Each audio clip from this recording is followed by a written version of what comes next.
All right, so it's time to learn how to collect some payments, and we are under the Payment Settings tab. So using the left-hand menu, just tap on Payment Settings. First thing you have to decide is which payment processor you're going to use. Stripe and Square are the main payment processors. PayPal can be used, but I don't recommend that you use it as a standalone method to collect payments because that would mean that your clients would all have to have PayPal accounts in order to book appointments with you. And we want to make this process as easy as possible. Everybody has a card, whether it's a credit card or a debit card, we got a card. And with Stripe or Square, you can pay using any card. Whereas PayPal, you have to have a PayPal account. So I recommend you using a combination of both. So you can use Stripe by itself, or you can use Stripe and PayPal. You can use Square by itself, or you can use Square and PayPal.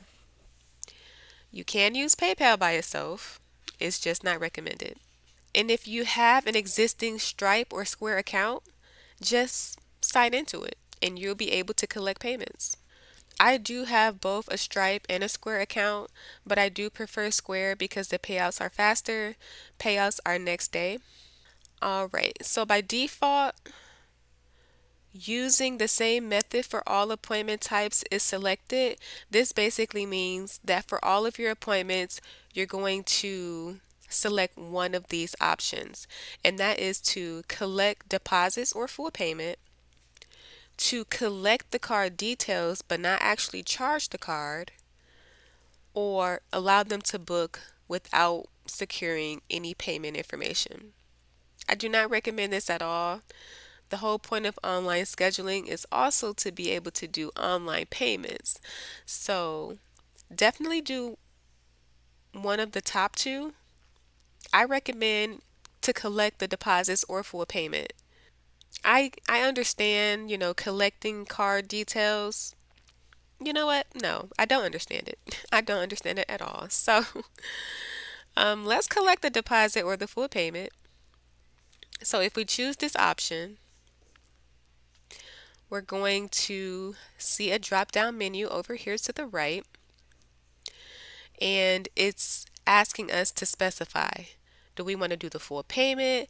Do we want to do the deposit amount by dollar amount? Or do we want to do a deposit amount by percentage? If you are not going to collect the full payment, I do recommend doing deposit by percentage.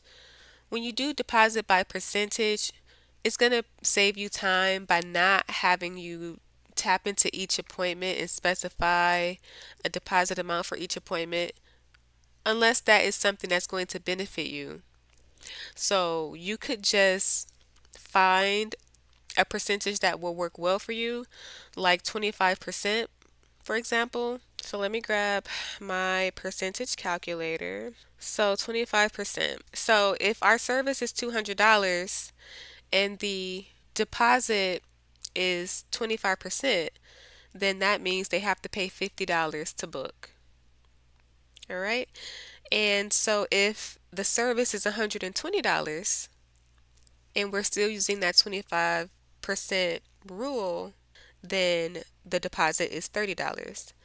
It's the same percentage, but the amount paid is going to vary based on how much the service costs. But you can make that deposit whatever you feel comfortable making it.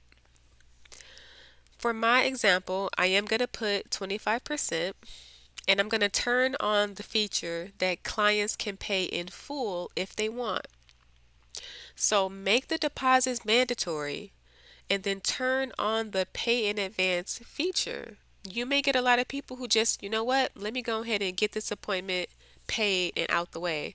That way, we're all taken care of. There's another option to turn on where tipping is optional once the appointment is paid in full. I don't like the thought of asking for tipping up front when the service hasn't even been performed, but the feature is there and you can turn it on. All right, so now that we have determined that we're going to collect a 25% deposit for all of our appointment types, you would just hit save. Now, my changes aren't going to save because we don't have the payment processor connected. This is just for demonstration purposes. So if you choose not to have your deposits be the same across the board, then you have to turn this feature off to say you do not want to use the same method for all appointment types. And then that would mean that you would need to come in and specify the deposit for every single appointment type. And again, this may work better for you. At least you know how to do it both ways. All right, and you would go and continue. Remember to save the changes. Okay, so now you need to proceed with connecting your payment account, right? And it's going to ask you to either sign in or sign up. So if you logged in, you won't have to go through the setup process.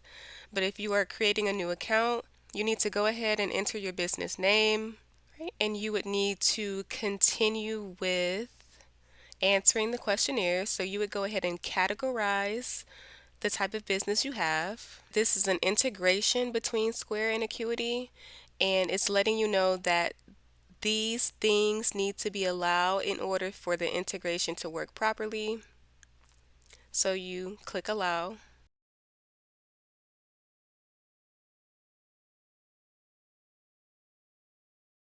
All right, and now it's letting you know that Square is connected. All right, so I do have this disclaimer here. So regarding this section in red stating that my location in Square doesn't match my location in Acuity. All right, so this is a troubleshooting video. In my previous example, I showed you that there was a disclaimer in red text. I could not get that disclaimer to go away. If you are seeing this, this means that your Square account is not set up properly. Generally, when you are setting up a new Square account, you are going to enter personal information, your first and last name, your address, personal details to verify your identity. When I was recording the setup, I did not get those options. I'm not sure if it's because I'm recording. It may be a security feature. It's very possible, but my setup was not complete.